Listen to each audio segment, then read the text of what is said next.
Number की गाथा कल स्वाध्याय में चली थी। उसमें अपन ने अनेक द्रव्य पर्यायात्मक जो द्रव्य है, द्रव्य की स्थिति अनेक द्रव्य पर्यायात्मक होती है और एक द्रव्य पर्यायात्मक भी होती है। अनेक द्रव्य पर्यायात्मक में अनेक द्रव्य पर्याय माने दो प्रकार की पर्याय। कौन से दो प्रकार की पर्याय? समान जाति अनेक द्रव्य पर्याय, तो असमान जाति अनेक द्रव्य पर्याय। समान जाति द्रव्य पर्याय में तो सब उद्गल का ही है और असमान जाति द्रव्य पर्याय में अकेले जीव का है। पिछली गाथा में अपन ने ये जाना था कि जो उत्पाद्य द्रव्य है वो पर्यायों में वर्तते हैं। उत्पाद्य द्रव्यात्मकता पर्याय में वर्तती है। तो अब प्रश्न ये है कि वो अनेक द्रव्य पर्याय है तो उसमें वो उत्पाद्य द्रव्यात्मकता वर्तती है क्या नहीं वर्तती है? उसमें भी जो समान जाति अनेक द्रव्य पर्याय है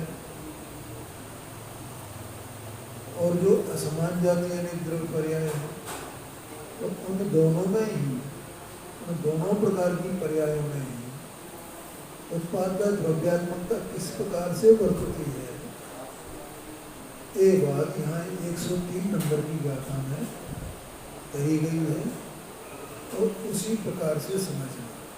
ठीक है, जैसा कल चला था तो अनेक द्रव्य पर्यायात्मकता तो अपन समझ गए, जो 3 अणु 4 अणु के जो उदाहरण दिया आचार्य ने उससे।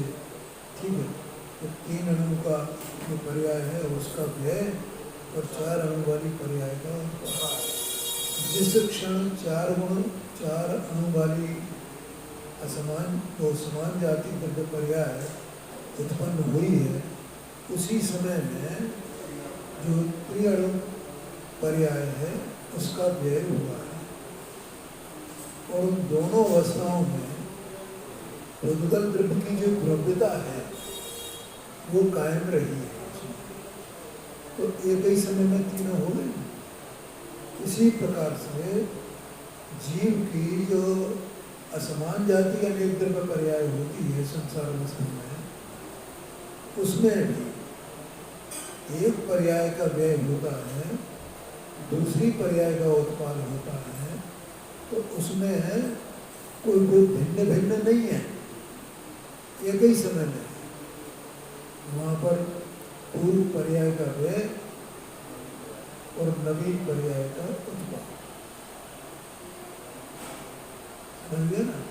और वो उत्पाद होने पर वहाँ पर जैसा मैंने गति की अपेक्षा जो बताई ना, तो वो मनुष्य गति वाला जीव है तो उसका व्यय होगा और देव वाली पर्याय का उत्पाद होगा।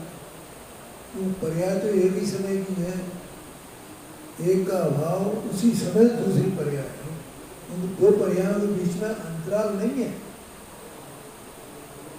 समझ गए। और जीव का जो जीवत्व है वो दोनों में ध्रुव है, दोनों पर्यायों में ध्रुव रहता है। इस प्रकार से अनेक द्रव्य पर्याय उसमें उत्पाद में द्रव्यात्मकता घटित हो जाती है। अब इसके बाद 104 नंबर की पर्याय है, वो गाथा है। उस गाथा में एक द्रव्य पर्याय द्वारा इसका विचार करते हैं। देखो जो अनेक द्रव्यात्मक पर्याय है वो तो द्रव्य पर्याय कही गई है, उसे क्या कहा गया है? और एक द्रव्य पर्याय कही गई है उसे अर्थ पर्याय या गुण पर्याय कहा गया। अर्थ पर्याय या गुण पर्याय कहा गया। तो अब अपन यहाँ 104 नंबर की गाथा है, उसका पहले वाचन करते हैं और उसके बाद इसकी टीका पढ़ेंगे। परिणमतिशयं दग्धं गुणद्वय गुणान्तरं सदविशिष्टं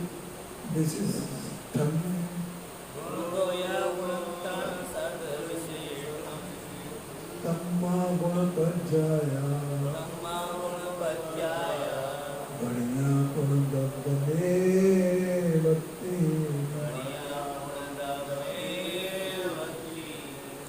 अविशिष्ट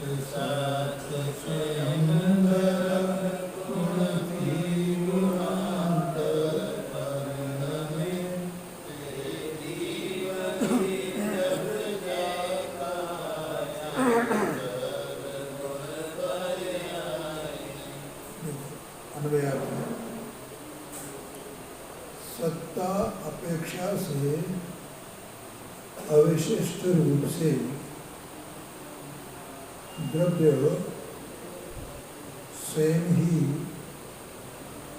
गुण से गुणांतर रूप परिणमित होता है। क्या कह रहे हैं यहाँ पर? सत्ता अपेक्षा से अविशिष्ट रूप से, माने सत्ता तो समान रूप से रहती है, गुण से गुणांतर रूप माने तो एक गुण पर्याय से दूसरे गुण पर्याय रूप परिणमित होता है। गुण से गुणांतर रूप का मतलब क्या हुआ? एक गुण पर्याय से दूसरे गुण पर्याय रूप परिणमन करना, इसका नाम गुण से गुणांतर होना। लेकिन दोनों में चाहे पूर्व गुण पर्याय हो चाहे उत्तर गुण पर्याय हो, दोनों में सत्ता तो वैसी की वैसी है ना, उसमें कुछ विशेष नहीं हुआ ना। क्या कहा? सत्ता तो जैसी पहली गुण पर्याय में थी वैसी की वैसी ही दूसरी गुण पर्याय के कारण में भी है। जैसे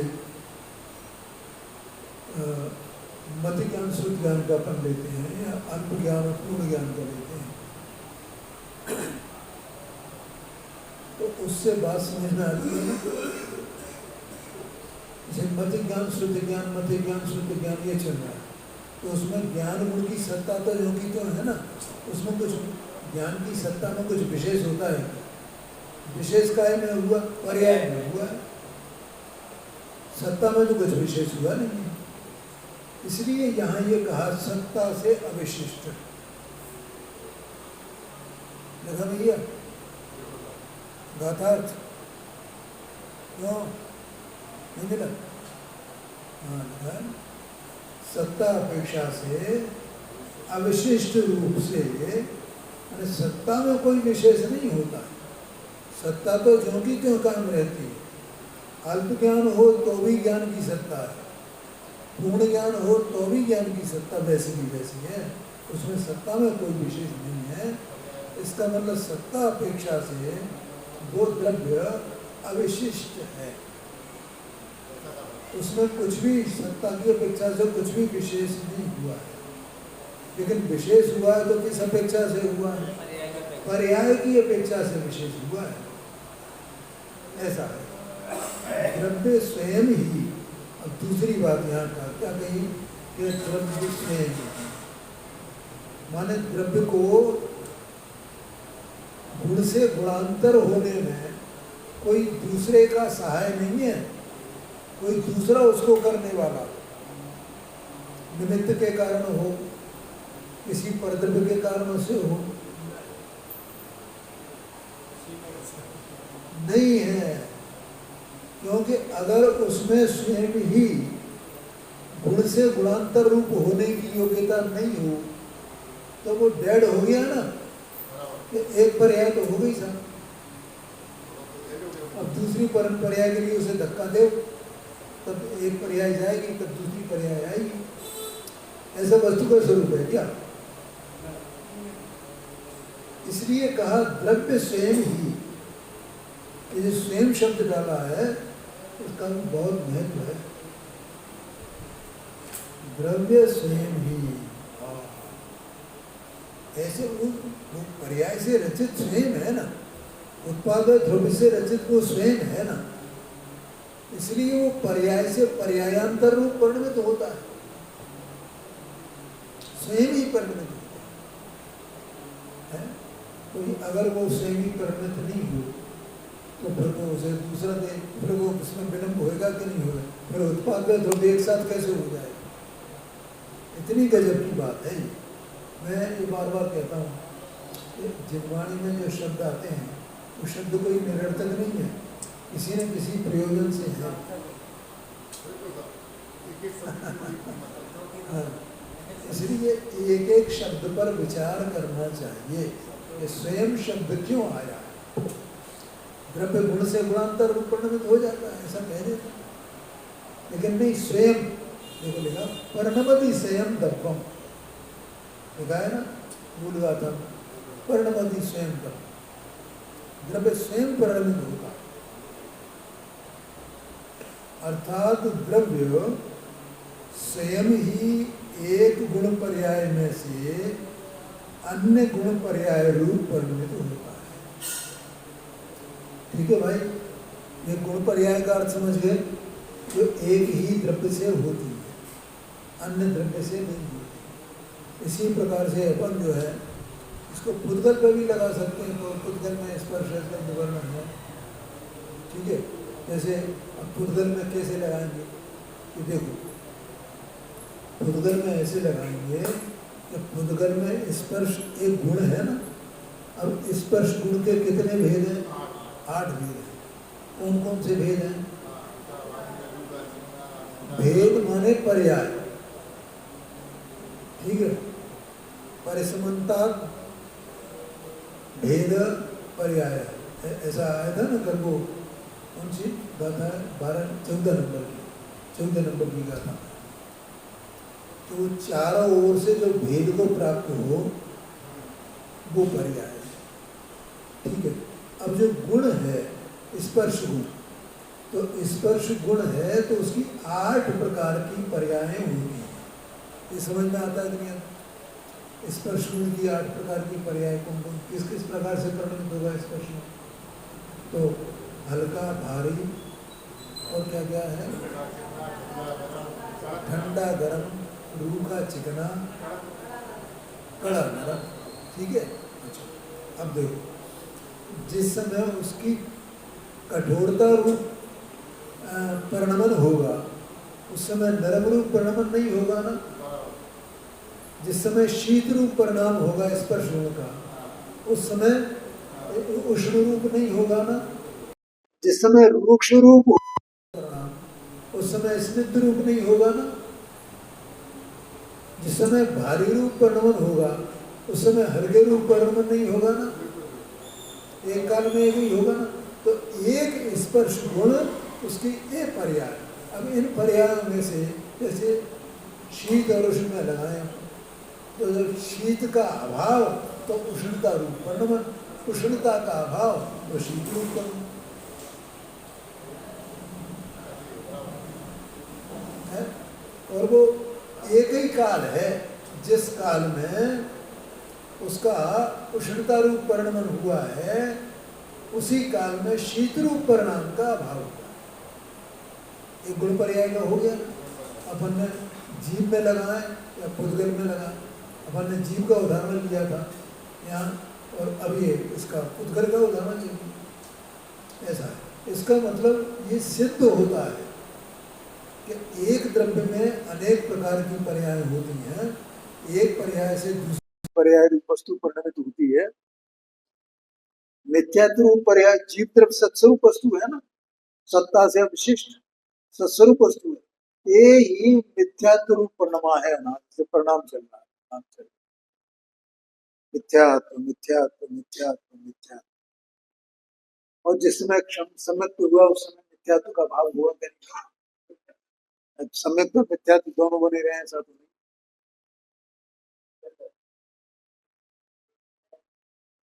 आया क्या नहीं?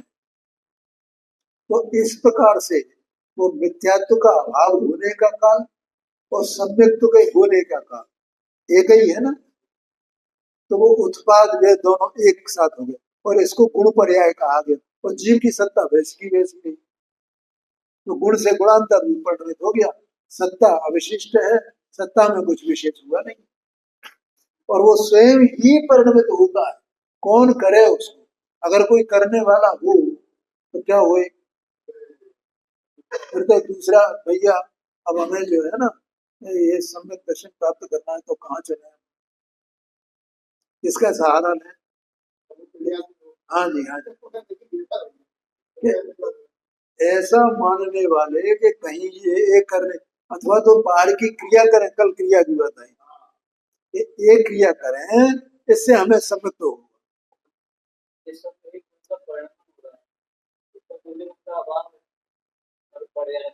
हाँ जी,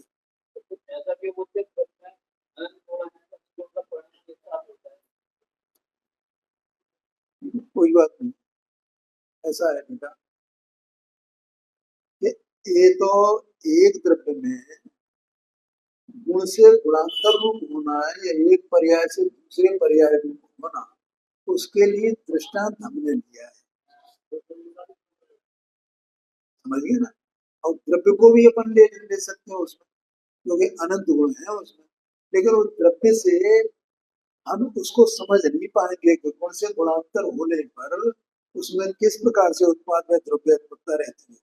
जब एक गुण में रहती है तो ऐसे अनंत गुणों में भी रहेगी ना। और अपन भेद से एक एक गुण से ही उसको समझ सकते हैं ना। आत्मा को भी समझना हो तो उसके एक एक गुण से भेद करके ही समझते हैं ना कि आत्मज्ञान ज्ञान गुण वाला है, दर्शन गुण वाला है, चारित्र गुण वाला है। पूरे इसका बाला वाला क्यों कह रहे हो आप? आप तो कह दो आत्मा अनंत गुणों का अभेद रूप एक वस्तु है, हमें बाला वाला कुछ नहीं करना। ये तो वैसी बात है, समझ गए ना। क्योंकि हम अगर उसको नहीं समझेंगे कि अनंत गुण वाला कैसा है, तो कौन से गुण वाला है आत्मा? स्पर्श वाला, रस वाला, गंध वाला, ये भी तो गुण है ना। अस्तित्व वाला, वस्तुत्व वाला, द्रव्यत्व वाला, ये भी तो गुण है ना। सूक्ष्मत्व वाला, स्थूलत्व वाला, ये भी तो गुण है ना। तो क्या ये सब गुण आत्मा में रहते हैं? तो फिर आत्मा में कौन से गुण रहते हैं, किनसे आत्मा की पहचान है? तो उनका भेद करके जानना होगा ना भैया। इसी प्रकार से गुण पर्याय को अपन कैसे समझ सकते हैं? एक गुण को मुख्य करके अपन समझेंगे तो समझ पाएंगे। लेकिन वो परिणमन द्रव्य का ही होता है जो अनंत गुणात्मक एक द्रव्य है। ठीक है। अब जैसे अपने को मिथ्यात्व बरत रहा है, तो मिथ्यात्व के साथ में जब मिथ्या दर्शन है, उसी काल में मिथ्या ज्ञान है क्या नहीं है? उसी काल में चारित्र भी मिथ्या है क्या नहीं है? इसका मतलब पूरा द्रव्य एक साथ वैसे ही बरत रहा है, वैसे ही बरत रहा है, वैसे ही बरत रहा है। तो इसका मतलब अनंत गुण भी उसी प्रकार से है ना, मिथ्यात्व से ही आच्छादित है ना, वे सब के सब मिथ्यात्व सहित है ना।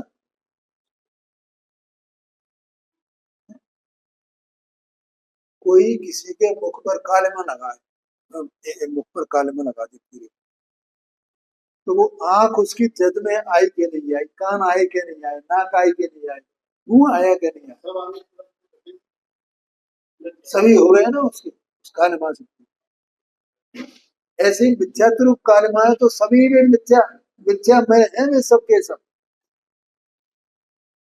ठीक है। और जब सम्यक हो तो सारे गुण क्या है? सब सम्यक रूप है। इसलिए इसलिए पंडित राजमल जी साहब ने कलश टीका में 67 नंबर की गाथा है, जो 67 नंबर का कलश है, उसकी टीका करते हुए उन्होंने कहा कि ज्ञानी के क्रोध मान इत्यादि भाव है, ठीक है। ऐसे विकारी परिणाम राजवेश के हैं, तो वे सब कैसे हैं? वे सब ज्ञानमय भाव है। ज्ञानी के सब भाव ज्ञानमय हैं, अज्ञानी के सब भाव अज्ञान नहीं है। गाथा भी है 126, 126 27 नंबर की गाथा। हाँ, करता कर बता। ज्ञानी के सारे भाव जो हैं वे ज्ञान में हैं, और अज्ञानी के अज्ञान, ऐसा लिखा है। हाँ, जो भाव करे, जो भाव करे, अब जो भी परिणाम उसके हो रहे हैं ज्ञानी के, वे सब ज्ञान में है। हाँ, ये बात ठीक है भैया। बढ़िया है तुम्हारा प्रश्न। और कोई प्रश्न पूछो। एक एक गुण से अपन पहचाने। ज्ञानी उसको फिर से जानना हो रहा है अज्ञानी को। हाँ, तो ज्ञानी ज्ञानी का विधि वो आत्मा को और परद्रव्यों को अभेद जान रहा है, इसका नाम तो अज्ञान है।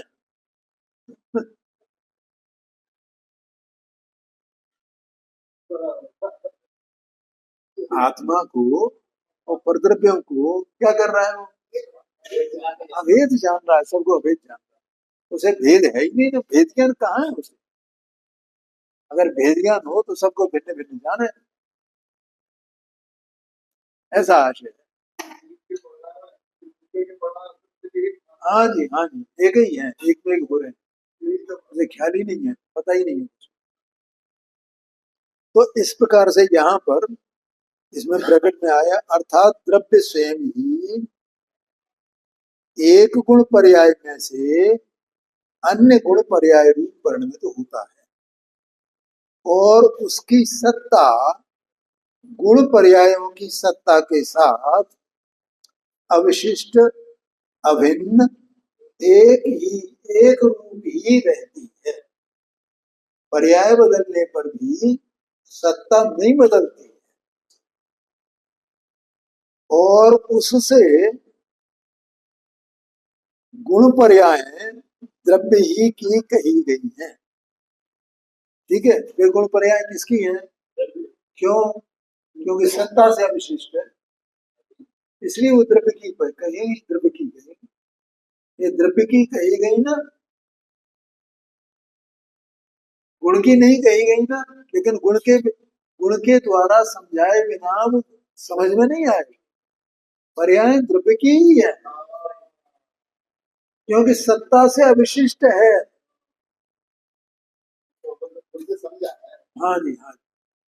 ये देखो आचार्य देव यहाँ बताएंगे इसको आगे। टीका है, गुण पर्याय एक द्रव्य पर्याय, क्योंकि गुण पर्यायों को एक द्रव्य पना है। गुण पर्यायों को ऐसे माने एक ही द्रव्य की ये पर्याय। ठीक है, अपन चारित्र गुण की पर्याय में, ज्ञान गुण की पर्याय में, श्रद्धा गुण की पर्याय में, तो वे सब पर्याय एक ही द्रव्य की, ऐसा कहते हैं। अर्थात गुण पर्याय एक ही, एक द्रव्य की पर्याय है। ठीक है, तो जो द्रव्य पर्याय है वो द्रव्य पर्याय, ये गुण पर्याय की बात है ना, तो द्रव्य पर्याय है वे अनेक द्रव्य पर्यायात्मक है। ठीक है, वहां दो सत्ताएं एक साथ रहती, कई सत्ताएं एक साथ हो सकती। ठीक है, जैसे तीन अणु चार अणु के ऐसा बताया गया ना, तो तीन अणु में तो तीन सत्ताएं हो गई ना, वहां उद्गत परमाणु उद्गत द्रव्यों के निश्चय से तीन सत्ताएं अलग अलग, लेकिन उसको सामान्य से एक कहा, एक पर्याय है, अनेक द्रव्यों की एक पर्याय। ठीक है, और ऐसे यहाँ पर जीव और उद्गत, तो ये जीव की जो पर्याय है, ये अकेली जीव की पर्याय नहीं है, जीव और उद्गत दोनों मिलाकर के एक पर्याय है। पर्याय एक और द्रव्य अनेक, ठीक है। और यहाँ पर पर्याय एक और द्रव्य भी एक। आगे ध्यान में, द्रव्य अनेक और पर्याय एक, तो वो द्रव्य पर्याय कहलाता है। और द्रव्य भी एक और पर्याय भी एक, वो जो है गुण पर्याय कहलाता है। आगे समझ में, सीधी सीधी बात। तो यहाँ कह रहे हैं गुण पर्याय एक द्रव्य पर्याय है, क्योंकि गुण पर्यायों को एक द्रव्य पना है। अर्थात गुण पर्याय एक द्रव्य की पर्याय है, क्योंकि एक ही द्रव्य है, भिन्न भिन्न द्रव्य नहीं है, ठीक है। अनेक द्रव्य पर्याय में पर्याय दोनों द्रव्यों का आश्रय करती हुई चलती है। क्या कहा भैया?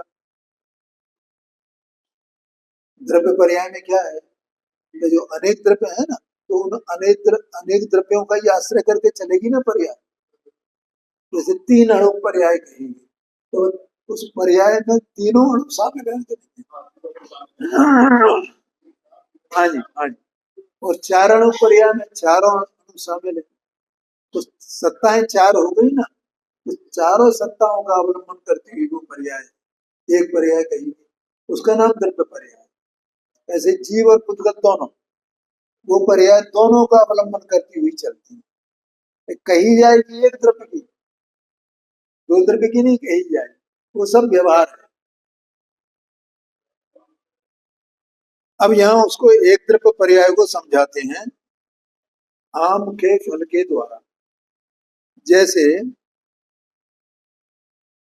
आम्र फल स्वयं ही हरित भाव में से पीत भाव रूप परिणमित होता हुआ। भैया ध्यान में आया कि नहीं? कौन करे उसको पीला? स्वयं ही। इसका मतलब द्रव्य है, उसकी जो पर्याय हैं, ये पर्याय स्वयं ही परिणमित होती हैं। यही तो लिखा था ऊपर, द्रव्य स्वयं ही गुण से गुणांतर में परिणमित होता है। पर्याय उसकी स्वयं ही बदलती है। वे पर्याय द्रव्य के आश्रय से हैं, वे पर्याय द्रव्य के आश्रय से हैं, और वे पर्याय स्वयं ही बदलती हैं। इसलिए कहते हैं कि वो द्रव्य स्वयं ही पर्याय से, एक पर्याय से दूसरी पर्याय रूप परिणमित होता है। तो यहाँ आम का उदाहरण दिया, तो पहले आम कैसा था? हरा। सभी आम जितने होंगे वे सब कैसे होते हैं? तो जब पेड़ पे लगेंगे, चाहे वो चौसा हो, चौसा जाति का हो, चाहे वो लंगड़ा जाति का हो, चाहे दशहरा जाति का हो, तो सब पेड़ पे लगाएगा उस समय तो हरा होगा। और अपने आप ही वो पीत भाव रूप परिणमित होता है, पीत भाव रूप परिणमित होता है, होता हुआ प्रथम और पश्चात प्रवर्तमान हरित भाव और पीत भाव के द्वारा अपनी सत्ता का अनुभव करता है। हाँ हाँ, अनुभव माने उसमें कोई ज्ञान नहीं है, लेकिन यहाँ उस प्रकार का कथन आचार्य ने किया है। अनुभव करता माने परिणमित तो होता है, अपनी सत्ता का अवलंबन करता हुआ परिणमित होता है ना। जो वो गुण से गुणांतर रूप हुआ है, एक वर्ण से दूसरे वर्ण रूप हुआ है, तो वो अपनी सत्ता का अवलंबन करता हुआ परिणमित होता है ना। हाँ जी। और सत्ता से अविशिष्ट है, सत्ता में कोई भेद होता नहीं, ठीक है। गुण का परिणाम होता है, केवल परिणाम बदलता है, और अपनी सत्ता का आश्रय करता हुआ बदलता है, ये कहना है। इसका मतलब वो सत्ता कहो कि द्रव्य कहो, क्योंकि सत्ता तो त्रिकाल है ना, तो द्रव्यपना भी त्रिकाल, एक ही बात है। प्रथम और पश्चात प्रवर्तमान हरित भाव और पीत भाव के द्वारा अपनी सत्ता का अनुभव करता है।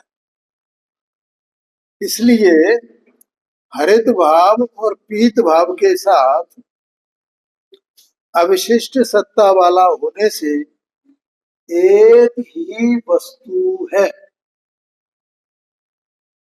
समझ गए ना? हरा आम, कच्चा आम और पका आम, पीला आम, ये एक ही वस्तु है ना? एक ही वस्तु है। क्यों एक ही वस्तु है? क्या उसने अपने द्रव्यत्व को नहीं छोड़ा है, केवल पर्याय में परिवर्तन हुआ, ऐसा आशय। अन्य वस्तु नहीं। हाँ जी, बिल्कुल सरल से सरल बताता हूँ, ऐसा है। हाँ जी, इसी प्रकार द्रव्य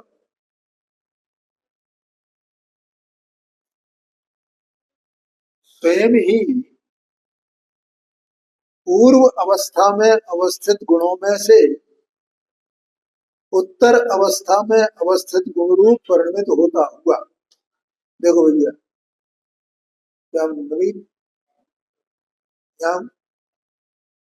पूर्व अवस्था में ही स्वयं ही पूर्व अवस्था में अवस्थित गुण में से उत्तर अवस्था में अवस्थित गुण रूप परिणमित होता हुआ, मान गुण पर्याय। यहाँ भी आचार्य ने एक ही का उदाहरण दिया, तो उदाहरण के लिए तो अपन एक ही लेंगे, लेकिन वो जब परिणाम कहा जाएगा, पर्याय कही जाएगी, तो द्रव्य की ही कही जाएगी।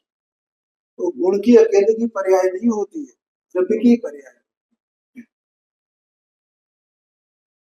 परिणमित होता हुआ पूर्व और उत्तर अवस्था में अवस्थित उन गुणों के द्वारा अपनी सत्ता का अनुभव करता है। यहाँ गुणों के द्वारा अपनी सत्ता का अनुभव करता है। उन गुणों के द्वारा माने क्या? गुणों के द्वारा माने क्या? जो गुण की पर्याय है उनके द्वारा। यहाँ गुण पर्यायों को गुणों कहा, समझ गए ना? गुणों को क्या कहा? गुण पर्याय को गुण कहा है। हाँ जी, दो पर्याय हो गई ना, एक पूर्व पर्याय और एक उत्तर पर्याय। पूर्व अवस्था और उत्तर अवस्था। तो पूर्व अवस्था और उत्तर अवस्था दोनों, ये दोनों पर्याय माने दोनों गुण। हामी भूल गया था, मैं गुण से गुणांतर ऐसा कहा था ना, ठीक है? तो हम गुण पर्याय अर्थ है गुण। गुणों के द्वारा, इसलिए यहाँ गुणों शब्द आया है। गुणों शब्द क्यों आया है? क्योंकि गुण पर्यायों को बताना है, दो पर्यायों को बताना है। गुणों द्वारा अपनी सत्ता का अनुभव करता है। इसलिए पूर्व और उत्तर अवस्था में अवस्थित गुणों के साथ अविशिष्ट सत्ता वाला होने से एक ही द्रव्य है, द्रव्यांतर नहीं, क्योंकि वे गुण पर्याय है। हाँ जी, हाँ जी, उसी द्रव्य का अवलंबन करते हैं, इसलिए द्रव्य से अविशिष्ट या सत्ता से अविशिष्ट ऐसा कहा गया। तो वहां कोई दो द्रव्य नहीं हो गए हैं, कच्चा आम अलग है और पक्का आम अलग, ऐसा दो द्रव्य नहीं हो गए, ऐसा आशय। आगे कहते हैं, देखो, आम के दृष्टांत की भांति द्रव्य स्वयं ही गुण की पूर्व पर्याय में से उत्तर पर्याय रूप परिणमित होता हुआ पूर्व और उत्तर गुण पर्यायों के द्वारा अपने अस्तित्व का अनुभव करता है। ठीक है, फिर पढ़ता हूं इसको। आम के दृष्टांत की भांति जो भी द्रव्य जगत में है, 6 द्रव्य है ना, तो 6 द्रव्य इसी प्रकार के स्वयं ही गुण की पूर्व पर्याय में से, देखो, गुण की पूर्व पर्याय में से उत्तर पर्याय रूप परिणमित होते, पूर्व और उत्तर गुण पर्यायों के द्वारा अपने अस्तित्व का अनुभव करता है। कौन? द्रव्य।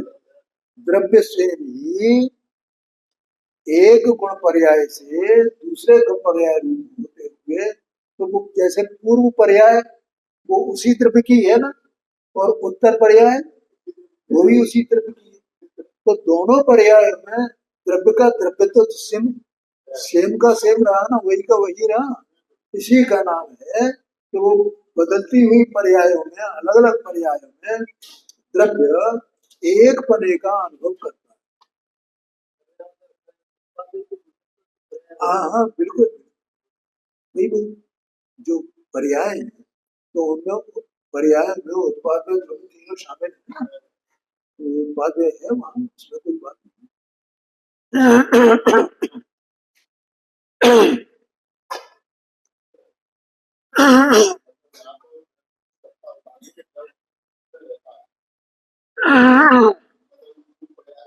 हाँ जी, हाँ, माने पर्याय बदलने पर भी द्रव्य नहीं बदल गया है, ये बात बतानी। अर्थात वे वे गुण पर्याय और द्रव्य आ गया ख्याल में।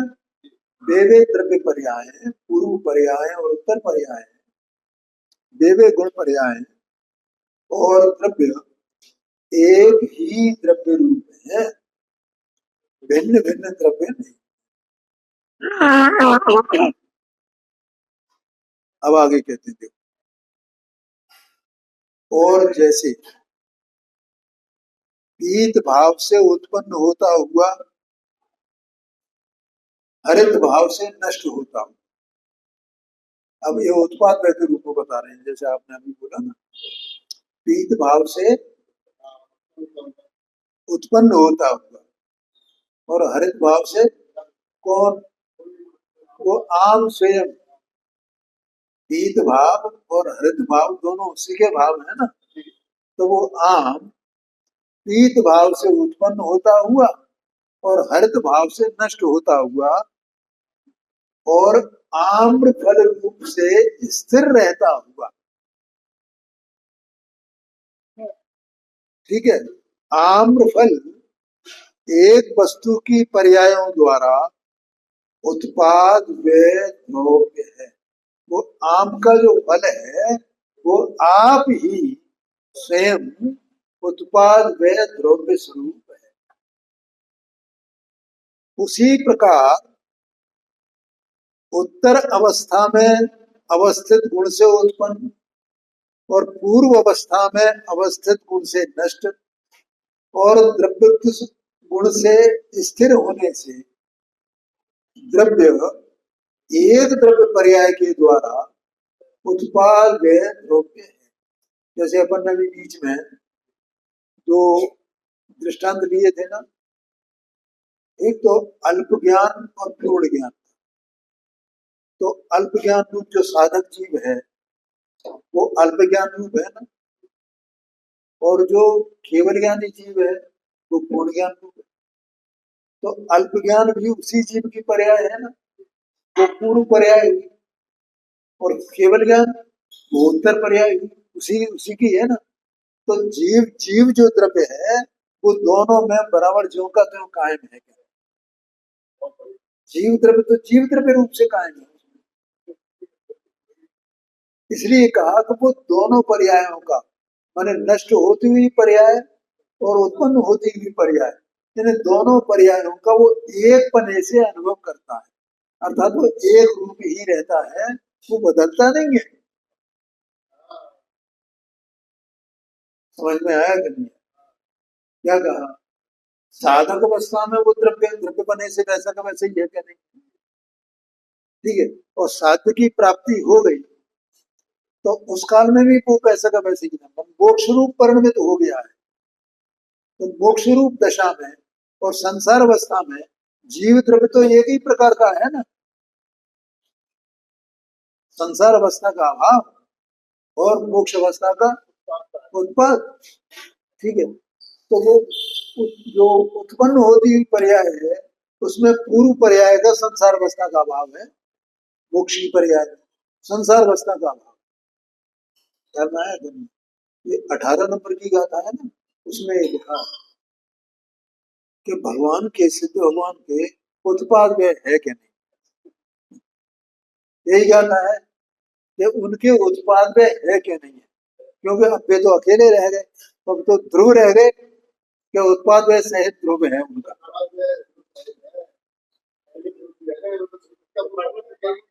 हाँ जी, हाँ हाँ, यही बात। वहाँ ये लिखा हुआ 18 नंबर की गाथा कि भैया सिद्ध भगवान है, उनके संसार का अभाव है कि नहीं। तो संसार के अभाव रूप पूर्व पर्याय और मोक्ष रूप उत्तर पर्याय, ठीक है, उन दोनों का वो जीव द्रव्य, उसमें संसार पर्याय का अभाव है ना, तो संसार पर्याय के अभाव रूप और मोक्ष पर्याय के उत्पाद रूप वो पर्याय है। तो एक ही काल में है ना उत्पाद है, तो ऐसा उत्पाद रूप को शुद्ध अवस्था है, तो इसलिए वो जीव जो है वो वैसा का वैसे ही रहता है। क्या माया है, ऐसा बताया है। चाहे हम कोई सा भी दृष्टांत ले लें, मिथ्यात्व का दृष्टांत ले लें, संसार का और मोक्ष का दृष्टांत ले लें, अल्प ज्ञान पूर्ण ज्ञान का दृष्टांत ले लें, जीव एक रूप है, जीव नहीं, जीव स्वयं सत्स्वरूप है ना। कितना शानदार उदाहरण दिया आम्र फल का। वहां तो हमें आम एक ही दिखाई देता है? लेकिन यहाँ हम अपने जीव की सत्ता को स्वीकार ही नहीं करते, हम पर्याय के नाश को ही जीव का नाश मान लेते हैं। इसलिए बार बार भैया अपनी सत्ता को तो स्वीकार करो, मैं ये सत्स्वरूप वस्तु हूँ, मैं सत्स्वरूप वस्तु।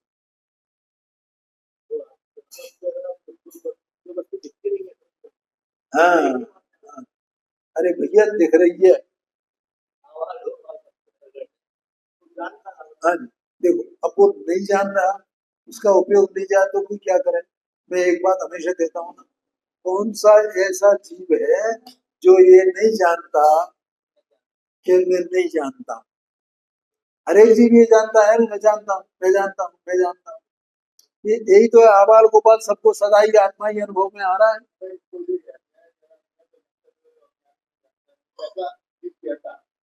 पर उसका अभिप्राय क्या है? नहीं जानना भी जानना है। इसका मतलब ये तो मानता है कि मैं जानता हूँ, मैं इसको नहीं जानता हूँ, अन्य को तो जानता हूँ ना। अगर मैं जानू ही नहीं तो ये कैसे कहूँ कि मैं नहीं जानता हूँ। अगर जानना मेरा स्वभाव नहीं हो, जानना मेरा तृप्तपना नहीं हो, जानना मेरी सत्ता नहीं हो, तो मैं कैसे कहूँ कि मैं नहीं जानता है? हाँ, ये लेकिन हर जीव जान रहा है कि मैं जानता हूँ, मैं जानता हूँ। तो भैया उस जानने से पकड़ना। अच्छा, तू पूर्व पर्याय में था, पशु था, तो उस समय भी ऐसा जानता था कि नहीं जानता था कि मैं जानता हूँ। पशु में भी जीव ही जानता है कि मैं जानता हूँ। देव पर्याय में भी, नारकी की पर्याय में मैं जानता हूँ। ऐसा हर एक जीव अनुभव करता है। इसका मतलब आबाल गोपाल सबको सदा ही आत्मा ही अनुभव में आता है। लेकिन ये इसके दृष्टि ऐसी खोटी है, वो अपने आत्मापने को आत्मापने से स्वीकार नहीं करता है कि ये जानना है, वो जानना कोई द्रव्य है क्या नहीं, द्रव्य में है क्या नहीं है। अब वो जानना क्या मानता है कि जानना माने ये इंद्रियों से जानना हो रहा है, वो जानना है। जो शास्त्र ज्ञान हो रहा है उसे ही जानना मानता है। मैं ये पूछता हूँ, आज सुबह ही मतलब मुझे ये प्रश्न आया था कि ये शास्त्र ज्ञान में और आत्मज्ञान में कुछ अंतर है कि नहीं। शास्त्र ज्ञान में और आत्मज्ञान में कुछ अंतर है कि नहीं। शास्त्र ज्ञान के बिना आत्मज्ञान होता नहीं है, ठीक है ना। अपन थोड़ी देर के लिए मानते हैं, तो गुरु की देशना मिले, भगवान की देशना मिले, या अपन शास्त्र से जाने, कोई ना कोई तो बताएगा अपने को, है जी।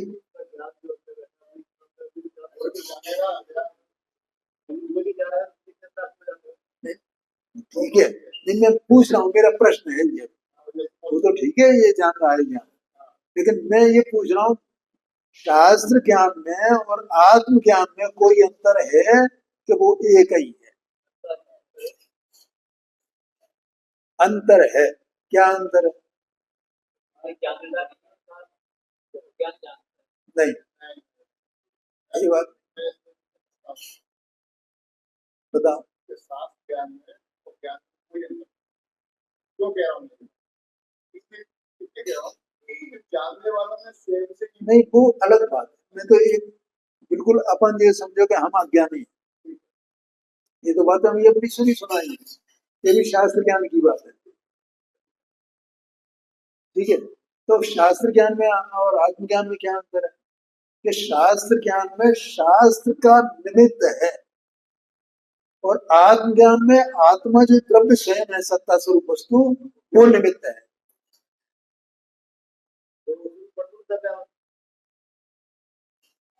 समझ में आए? माने उपयोग ये इसके सम्मुख हुआ ना, तो इसका ज्ञान हुआ ना। और आत्मज्ञान वो आत्मा निमित्त बने उसमें, वो पर्याय स्वयं, जैसे ये पर्याय ज्ञान की जो शास्त्र के सम्मुख हुई है, तो शास्त्र के सम्मुख होने वाली ज्ञान की पर्याय, उसका नाम शास्त्र ज्ञान है ना। वैसे ये आत्म सन्मुख हो, उसका नाम आत्मज्ञान है?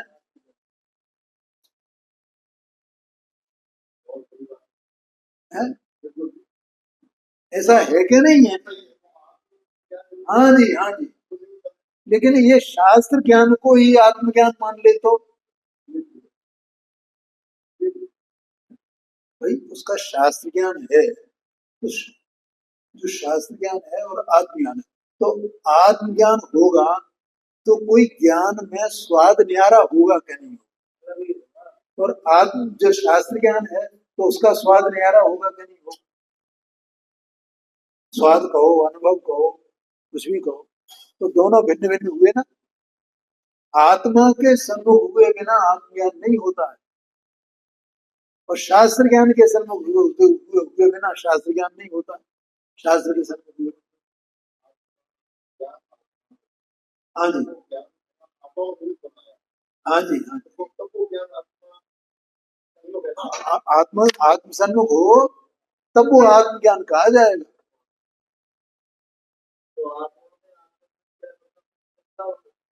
है जी।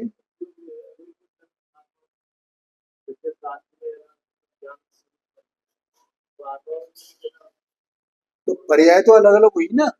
एक पर्याय शास्त्र ज्ञान वाली और एक पर्याय आत्मज्ञान वाली, द्रव्य तो वही रहा। लेकिन यहाँ तो मैं ज्ञान की पर्याय की बात कर रहा हूँ। नहीं, आत्मज्ञान और शास्त्र ज्ञान में कोई अंतर है कि नहीं?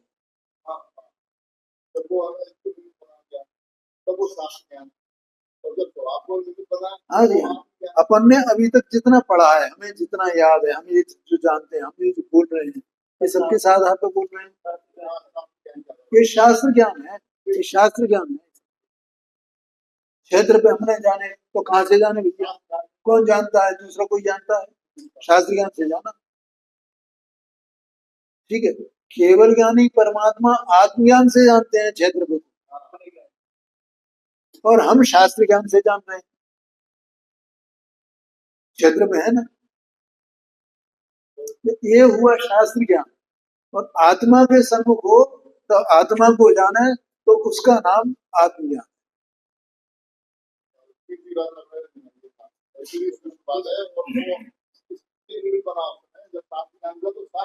हाँ जी, हाँ जी।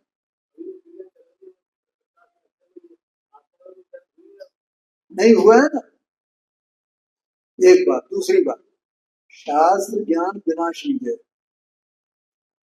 आत्मज्ञान अविनाशी है। क्यों?